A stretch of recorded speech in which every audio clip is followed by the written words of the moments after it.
সপ্তাহের শুরুতে ফের উত্তপ্ত হলো বিধানসভা। মুখ্যমন্ত্রীর মন্তব্য ঘিরে বিক্ষোভ বিজেপি বিধায়কদের। কেন্দ্রীয় বঞ্চনা নিয়ে মুখ্যমন্ত্রী বলবার সময় বিক্ষোভ দেখাতে শুরু করে বিজেপি। উজ্জ্বল মুখোপাধ্যায় আমাদের প্রতিনিধি রয়েছেন আমাদের সঙ্গে টেলিফোন লাইনে। উজ্জ্বল, মুখ্যমন্ত্রীর বক্তব্য তা নিয়ে বিক্ষোভ বিজেপির, ঠিক কি হলো বিধানসভা?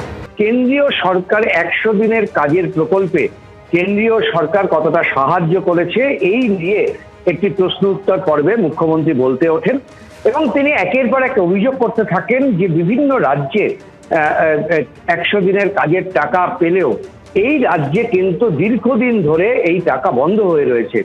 সমস্ত তথ্য কেন্দ্রীয় সরকার যা জানতে চেয়েছেন সবটাই কিন্তু কেন্দ্রকে পাঠানো হয়েছে, কিন্তু রাজনীতির কারণে, বঞ্চনার কারণে এই রাজ্য সরকারকে তারা টাকা দিতে বঞ্চিত করেছে। ফলে যে সমস্ত শ্রমিকরা যারা কাজ করছেন তারা কিন্তু 100 দিনের টাকা পাচ্ছেন না এবং তাদের সেই ক্ষতিপূরণের দায়িত্ব রাজ্য সরকার নিয়েছে। রাজ্য সরকার তাদের সাধ্যমতো তাদেরকে পাশে দাঁড়াচ্ছেন এবং টাকা দিচ্ছেন। মুখ্যমন্ত্রী যখন এই মন্তব্য করছেন তখন আমরা দেখতে পাই যে বিজেপি বেঞ্চ থেকে শিখা চট্টোপাধ্যায়, বিজেপির একজন বিধায়ক, তিনি কিছু একটা মন্তব্য করেন, কিন্তু মুখ্যমন্ত্রীর কানে গিয়ে সেই মন্তব্য পৌঁছায় এবং তারপরে মুখ্যমন্ত্রী ভাষণ থামিয়ে তার দিকে আঙুল তুলে বলেন যে আপনি কি করেন সব জানা আছে। এইটা বলার পরেই আমরা দেখি শঙ্কর ঘোষ তিনি উঠে দাঁড়িয়ে প্রতিবাদ করেন যে বিধায়করা কিছু বললেই কেন মুখ্যমন্ত্রী তাকে এই বলে শাসাবেন, কারণ ঠিক একই ঘটনা কিছুদিন আগে অগ্নিমিত্রা পালের ক্ষেত্রেও হয়েছিল এবং সেটাও একই কথা বলেছিলেন মুখ্যমন্ত্রী। এরপর শঙ্কর ঘোষকে পাল্টা মুখ্যমন্ত্রী বলেন যে আপনি কাউন্সিলর নির্বাচনে হেরে গেছেন, এখানে বড় বড় কথা বলতে আসছেন, আগে কাউন্সিলর ভোটে জিতুন তারপরে কথা বলবেন। আমরা দেখতে পাই এরপরই কিন্তু উত্তপ্ত হয়ে ওঠে বিধানসভা। বিজেপির বিধায়করা পরপর উঠে দাঁড়িয়ে প্রতিবাদ জানাতে থাকেন, স্লোগান দিতে থাকেন, চিৎকার করতে থাকেন। তবে প্রায় মিনিট 5 এইভাবে চলার পর বিজেপির বিধায়করা তাদের আসনে বসে পড়েন এবং উত্তেজিত মমতা বন্দ্যোপাধ্যায় বারবার বলতে থাকেন যে ভাষা জানে না বলে আমরা যেটা জানি যে আপনারা আটকে রেখে দিয়েছিলেন, মুম্বাই পুলিশ তাদেরকে আটকে রেখে দিয়েছিল, আমার উদ্যোগে তাদেরকে ছাড়িয়ে আনতে হয়েছে। আমি অনেকগুলো ভাষা জানি, আমি মহারাষ্ট্র ভাষা জানি, কেরলের ভাষা জানি, তামিলনাড়ুর ভাষা জানি, উড়িষ্যার ভাষা জানি, কিন্তু সবাই যে সব ভাষা জানবে তার কি মানে থাকতে পারে? কিন্তু এই যে শ্রমিকরা যারা ভিন্ন রাজ্যে কাজ করতে গেছিল তারা বাংলা বলেছে বলে তাদেরকে আটকে রাখা হয়েছে, আপনাদের লজ্জা হওয়া উচিত। এই সব চলতে থাকে। উজ্জ্বল, তীব্র বাদানুবাদ এবং এভাবে উত্তপ্ত হয়েছে বিধানসভা। ধন্যবাদ।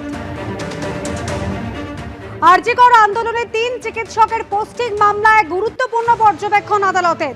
3 চিকিৎসককে পোস্টিং এর সিদ্ধান্ত বা পদ্ধতির ন্যায্যতা প্রমাণ করবেন কিভাবে? রাজ্যকে প্রশ্ন মাননীয় বিচারপতি বিশ্বজিৎ বসুর।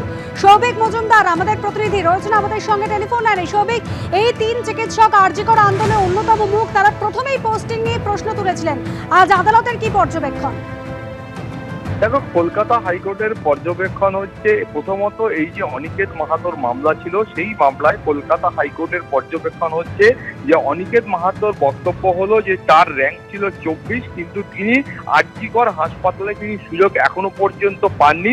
তার বদলে 2 ব্যক্তি বা 2 চিকিৎসক যাদের র্যাঙ্ক একজনের 26 এবং অপরজনের 34, এই 2 চিকিৎসকদের সেখানে কাজ করার সুযোগ দেওয়া হয়েছে, কিন্তু অনিকেত মাহাতোকে সেখানে কাজ করার সুযোগ দেওয়া হয়নি। ফলে তো সরকারের তরফ থেকে এই যে পদক্ষেপ গ্রহণ করা হয়েছে, এই পদক্ষেপের বা এই পোস্টিং এর যৌক্তিকতা, ন্যায্যতা কিভাবে সরকার প্রমাণ করবে সেই প্রশ্ন কলকাতা হাইকোর্টের তরফ থেকে করা হয়েছে।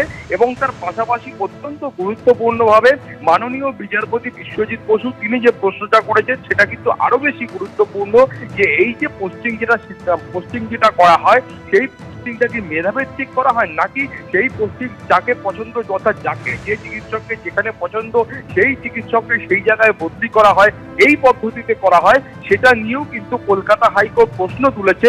ফলে সব মিলিয়ে আজকের এই মামলার ক্ষেত্রে মূলত 3 চিকিৎসকের মামলা, অনিকেত মাহাতো, দেবাশিস হালদার এবং আশফাকুল্লাহ নাইয়া, 3 জনের মামলার ক্ষেত্রেই কলকাতা হাইকোর্টে আগামী সোমবারের মধ্যে রিপোর্ট দিতে হবে এবং মঙ্গলবার শুনানি। ধন্যবাদ সৌভিক।